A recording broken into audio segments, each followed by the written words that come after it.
What's up, guys? At long last, it is time for the Storm Character Spotlight. So we're going to be talking a little bit about Storm. I've been getting asked quite a bit, what do you think of Storm? How do you like Storm? And then I tell people what I think, and they get angry. Because for some reason, people are under the impression that Storm is really, really good, and when I explain to them that I don't think so, they're not happy with that. But so, I am here to explain why. So first, a little bit of background information. I have been talking to the devs a little bit about Storm because I think that she really could use a little bit of a tune-up, especially because she is such a cool and iconic character, and they've said she was intended to mainly just be used for raids. They don't expect her to get a lot of play in the other game modes, and for sure they accomplished that. She is definitely better in raids than anywhere else currently, and they also said two more things that are very promising for her. They said that there is another game mode coming out fairly soon where she will shine as well, another persistent health game mode. And what they mean by that is another game mode where how you did in a fight carries over into the next fight. Whatever health everyone had, whatever ability energy everyone had, whatever charge stacks everyone had, carries over. And so they said she's intended to shine in Raid and this new game mode. I don't know what it is or when it's coming out, but it sounds like either Dark Dimension or Alliance Wars or something like that, but I have no idea. And then the other thing they said is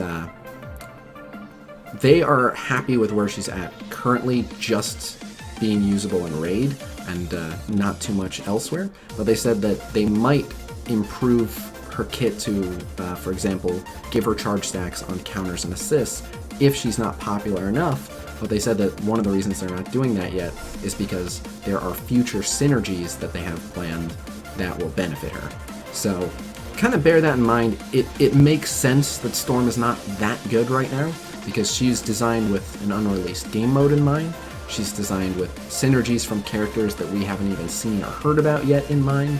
So yeah, it makes sense that she's not that good. And I mean, she was a 2-star unlock, which usually means that the character is not that crazy. So I think it makes sense that she is where she is. But so let's get into it. Looking at her base stats, these are for 7-star, Gear 12, and max, like orange ability material, max ability ranks. Her health, 69,000. It's not that much health. It's below average. She's fairly squishy, but she's a controller, so that's to be expected. Her damage is fairly high, 7,463. It's not bad. The problem is her multipliers are not good, so we'll talk about that. But she looks like she brings a lot of damage to the table when that's not necessarily true.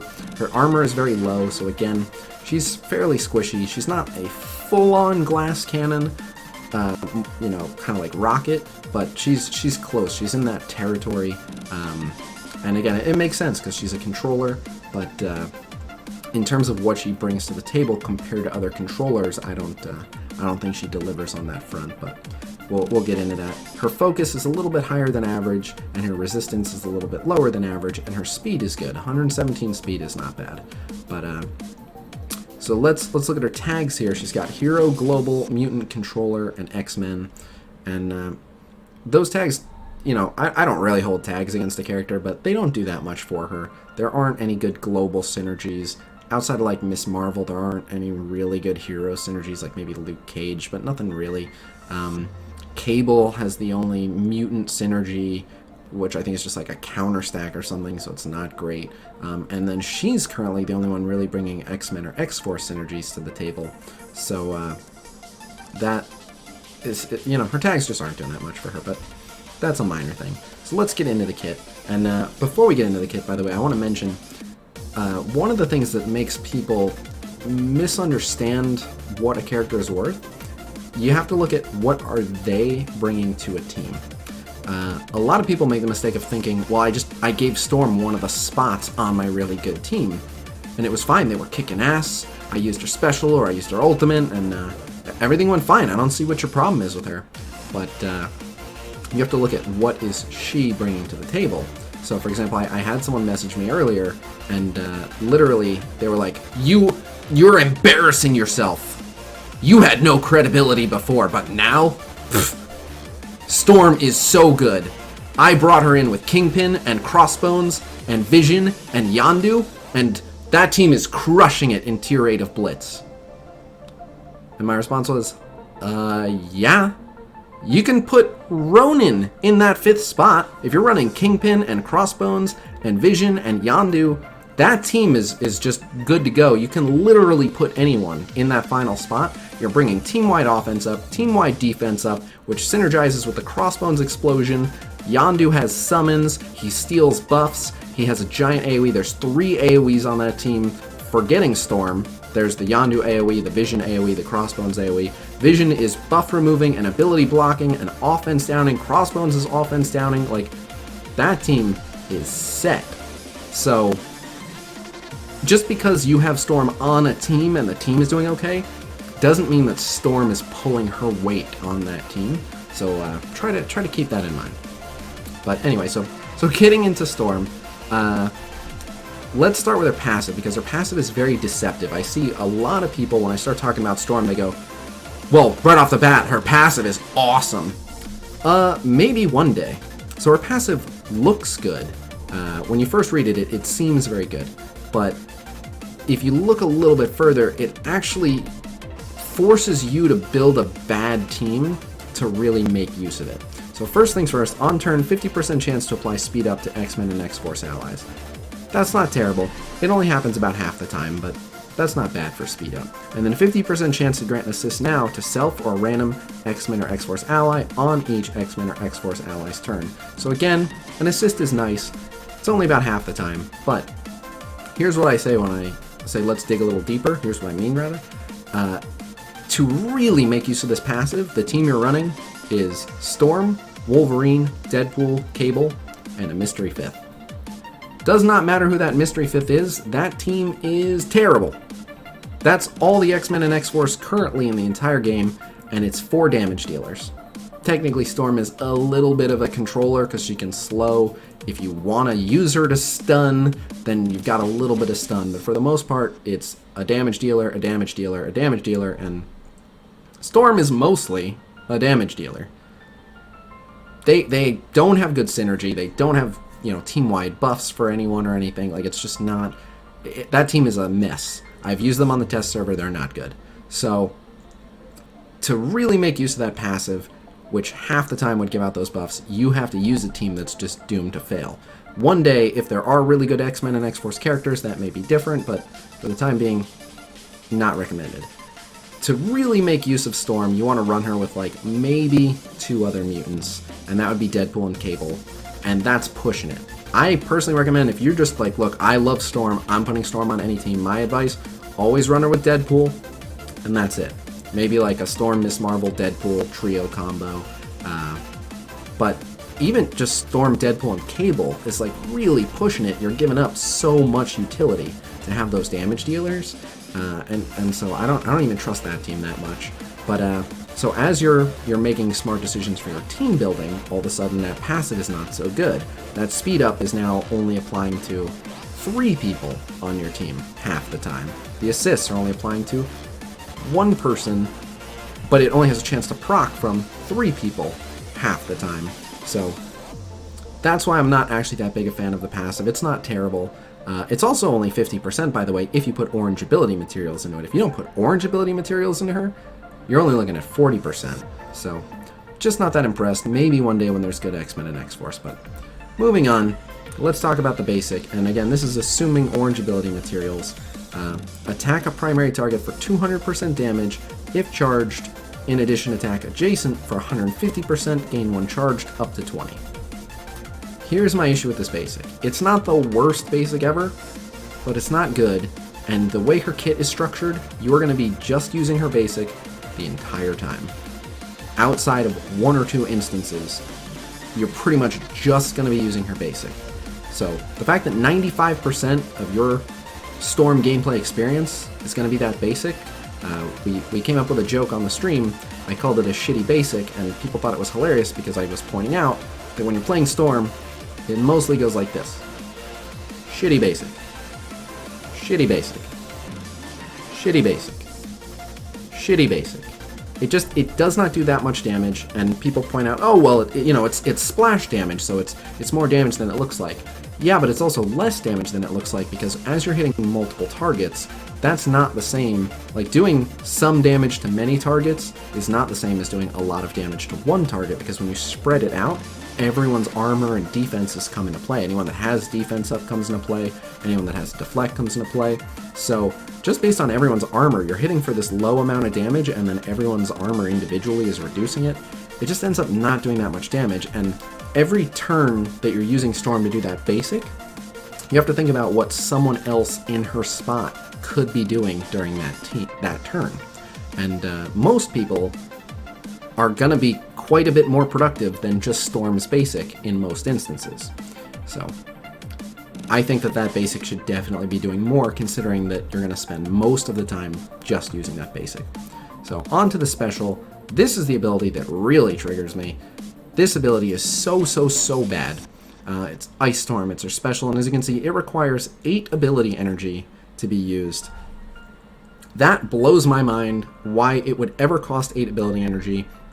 No one should even use this ability. If you should, or I'm sorry, if you're going to, you just use it on the very first turn that you use her, just to have a chance to slow everyone, and that's it. But attack all targets for 150% damage and 50% chance to apply slow. Those aren't good odds. There are plenty of characters that can apply reliable slows, and that damage is pitiful. You would legitimately do more damage with a basic attack or a charged up basic attack. So the fact that it hits everyone, it's not that good. It's very weak damage, and the chance to slow sucks. If charged, chance to apply slow is increased 20% per charge. In addition, 10% chance to apply stun to each target, chance to apply is increased 10% per charge, then lose charge, and the attack has 100% extra focus and can't be dodged. That's all fine and well, but here's the problem. You should never, ever use that ability if you have charge stacks, because it will consume them, and you are literally always better off using her ultimate to consume your charge stacks. So that ability is just terrible, because let's say hypothetically you've got 7 charge stacks stored up, and you're like, I am about to drop this, it's 80% chance to stun everyone, and it's going to slow them, this is going to be the game-changing ability. No, it's not. Her ultimate with 7 charge stacks is going to do way more. There's just no reason to use it. And we'll get into the cooldown of the ultimate, but so let's say hypothetically the ultimate is on cooldown. There's similar cooldowns, assuming that you use them around the same time. I mean, they should never even both be on cooldown. It's a silly point. But anyway, the fact of the matter is, if it's been that many turns and you're not able to use the ultimate yet, you probably have the charges back to use the ultimate again. And even if you're only a couple away, then you still are better off waiting for the ultimate. Like, it's just such a bummer. If she dies, she revives with the amount of charges that she had, so you're better off letting her die and bringing her back and then holding out and trying to get that ultimate, because it's just so much more effective. There's just no reason to use this special. It's crazy to me that this is even part of the kit. It should not consume her charge stacks, but that's a separate thing. So let's talk about the ultimate, because the ultimate is all of her value. I love it. I love the concept behind it, but it's highly impractical for a lot of instances.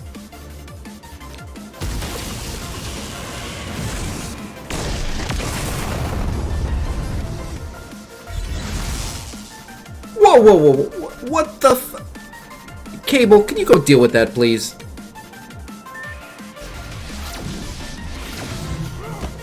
Thank you. Storm of the Century, 10 ability energy, which, by the way, there's no reason for them to make it cost this much ability energy. And the reason I say that is because you're already gated from using it based on the charges. Like, if you could use this every other turn, you wouldn't, or you shouldn't, because it would only do 190% damage even if you used it every other turn. Like, you would want to save up the charge stacks for it. The whole idea behind this ability is that you want to wait to use it, and the longer you can put off using it, the more bang for your buck you can get when you unleash it. So I really hate the high ability cost on this. It seems totally pointless, but attack all targets for 100% damage. Damage is increased 90% per charged, then lose charged. Again, just, it's a super cool concept. The problem is that you just use it the one time, and that's it. So some people have been saying, doesn't this make her amazing for raid? I mean, can't she just one-shot the Thanos node? So first off, even a fully maxed 7-star Storm is not one-shotting the Thanos node. Not even with offense up on her and defense down on him. But it's not supposed to. I mean, that's a boss of a strike team of 8 people.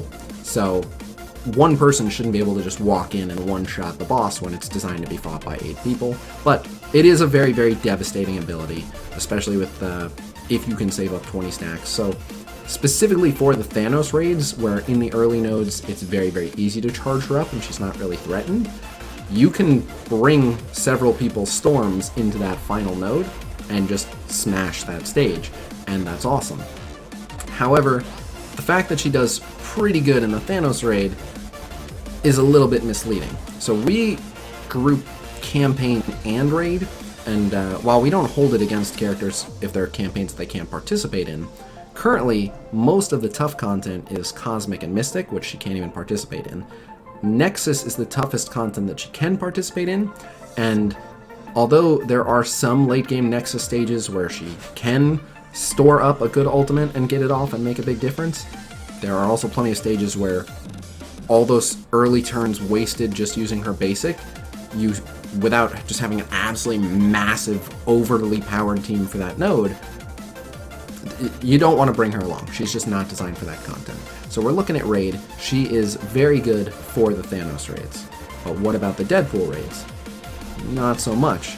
She can be used on the Deadpool raids, but the most people that you can dedicate to the global nodes in the Deadpool raids is 4 out of every 8. So only half of an alliance can even use her in the Deadpool raids, because the other stages are, you know, like Cosmic, Guardian Ravager, stuff like that she can't even participate in.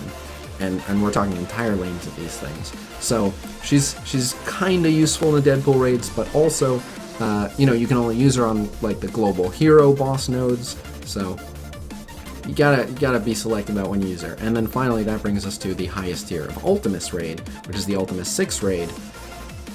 Ooh, it is a lot of work to get some value out of her in the Ultimus raids. Besides the fact that the Ultimus raids are designed for level 70, and we can only use her and everyone else at 65, she is a controller, so they go after her more, and she is super easy to kill.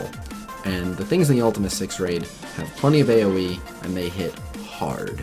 So you can't just bring her along and charge her up. One person just not really putting in a lot makes your entire team take so much more damage. A lot of the Ultimus 6 stages are about just taking them down as fast as you can, because the longer the fights go on, the more damage you take over time, unless you're just running a lot of healing. But if you are running a lot of healing and defense and Storm, then you're just barely inching along, and the fights are getting drawn out, and ultimates keep coming back around, and it ends up being a wash. So you really have to make a team designed to carry her in the Ultimus raids, and those teams are just not optimal for certain nodes. Like the one that just comes to mind is like the one with like the 4 shield assaults and the Iron Man and the Rocket. She's just gonna get annihilated. Like there's not even really anything you can do much to save her. I've brought a fully maxed Storm into the test server, into the Ultimus 6 raids, and she is not easy to keep alive. So it's a bit of a challenge, and it doesn't really pay off. There's only like 1 or 2 nodes where you would unleash that big AoE, so I don't want to say that she has no use cases for that raid, but currently I don't think she's worth it. At best, you maybe break even by bringing her in there, but that's where she shines most. So to kind of explain the ratings that we gave her, as you can see here, I'll start over here on the right, which is Arena Defense and AI. We gave her mediocre with a green. On defense, she's going to open up. Actually, I take that back. If I remember correctly, they said her AI, she does like 3 basic attacks, and then she uses the special. If I remember correctly, that's how her AI is coded on defense. 3 basic attacks from Storm is 3 turns of not worrying about anything she does, and she's so easy to take out. She's really not a threat. If you designed a team around keeping her alive specifically, she could get lucky and get the right stuns and be a mild inconvenience, but 3 turns into a fight it's usually already won or lost, and she didn't really contribute anything up until that point. So She's not very good for defense. Looking at arena offense and blitz, same thing, mediocre with the green. You know, it's a lot of the same, so maybe use her Ice Storm on turn 1, then you're just using a lot of basics, but you don't get this big burst of damage out of her until her final Storm of the Century, which you'll maybe use on like your 4th turn or your 5th turn. But if you're using it on like your 4th turn with 3 charges, you'd be better off just using the Crossbones Detonate, which you can use on turn 2. And like you can't just funnel her energy so she can use it more often or charge it up faster. You are just stuck dragging her through basic attacking, and her basic attacks are just not that threatening, so she's just not that good on arena offense or blitz either.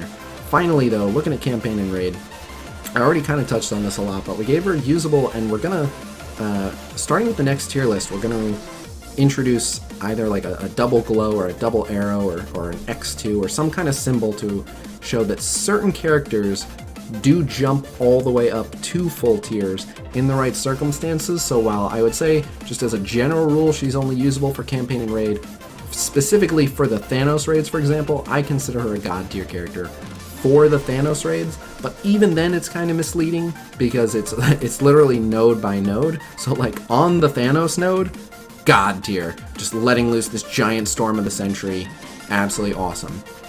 Rewind and look at her average over all of her nodes, and she was mostly getting carried along, mostly dead weight for 3, 4, 5 fights, so you got her charged up, and you bench her, fight your way to the boss node, bring her back in and have her nuke. So it's like, it's a little hard to grade that when she has one moment of glory and otherwise spends most of her time underachieving.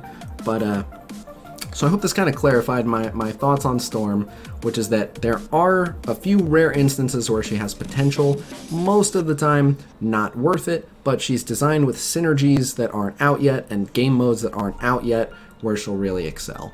So I love Storm, I think she's really cool, and I hope that the devs do her justice. You can see mine is just chilling at 10,300. I'm not in a huge hurry to power her up very much, but maybe down the road I will have an excuse to use her, and I really hope that's the case because she's such a cool character. But so yeah, I hope that that clarifies my thoughts on Storm, and I will, on that note, see you guys tomorrow. Peace!